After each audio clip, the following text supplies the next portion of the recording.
No recourse to public funds, or NRPF, is an immigration condition that means that you cannot access certain public funds that are included in a specific list of the Home Office unless very specific exceptions. For example, on student visas, also people on graduate visas, people that may be here on spouse or partner visas, on working visas, and also their dependents, which means family members and children.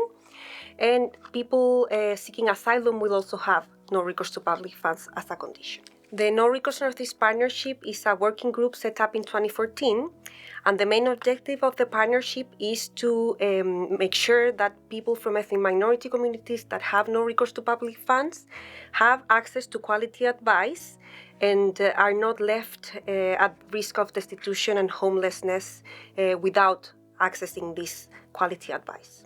When I first saw an RPF on my visa, I thought, just like most other people, I thought that there is no help available at all.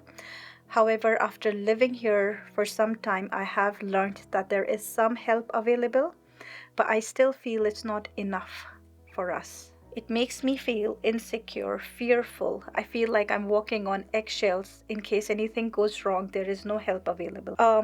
Most immigrants who come here come to make their dreams come true. They come here to study, to find their dream jobs, and they're happy, and they're usually very hardworking people. But it's only when something goes wrong, you are in need of help. For example, domestic abuse, illnesses. This is the time when help is required, but they're denied access to help because of their status. Well, it affected me badly, not only mentally, but also it affected my studies because I came here as international student. So it affected my grades, and it affected my mental health, that I went to severe depression. I was married that time, but I couldn't continue my relationship, so there was a breakdown. So that was really hard time for me, and I didn't get any support relevant to accommodation or my fees, so it was very challenging for me. There are a couple of key barriers for people with an RPF accessing the support that they're entitled to. The first one is that it's not always clear which funds are actually categorized as public funds. And the second barrier is that the statutory provision to prevent destitution is perceived as specialized knowledge, when knowledge about people with an RPF and their rights should really be the standard for staff both in the public sector and in the third sector.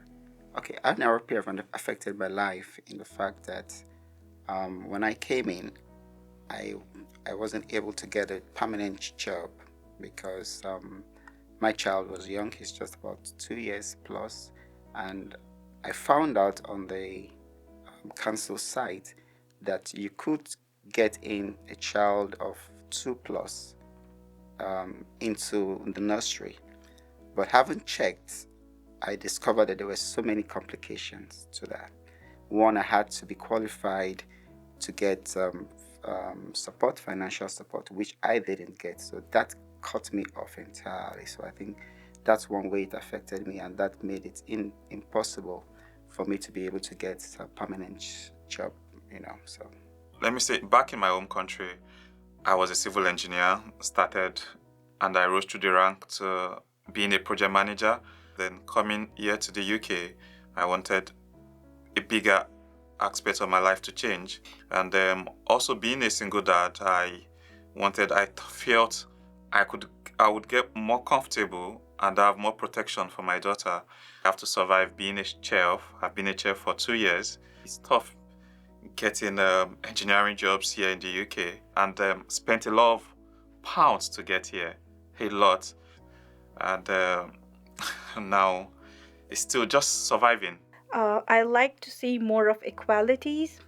Since people pay equal taxes from their salaries, I wish to see equal benefits in times of emergencies. I wish the government could expand access to benefits, even for people with no recourse to public funds if they were in some kind of crisis situation. I wish children are not discriminated against this. it affects their childhood. I believe children are children. They should have equal rights irrespective of their parents' visa status. And for people within RPF, we also need to know our rights. We need to know what we're entitled to, and we need to share this knowledge as much as possible. We shouldn't be put off by stigma or by hostile environment policies or by perception of others thinking that we came to take advantage. We know who we are, we know why we're here, we're building our lives just as others would. And we need to share this knowledge and really make sure that we are also able to name these rights. Because there might come a point when we are in trouble and we need to know as well what we're entitled to. A key point to repeat is that, again, most people will not need to access public funds and won't be in a position that they need the support. But what we must all work towards in Scotland, it's a more humane, a more compassionate system in which when things go wrong, people have a place to go and ask for support, to go and ask for advice, and they receive quality support and advice. And we can all work towards that. Public sector, third sector, civil society, it's everyone's responsibility.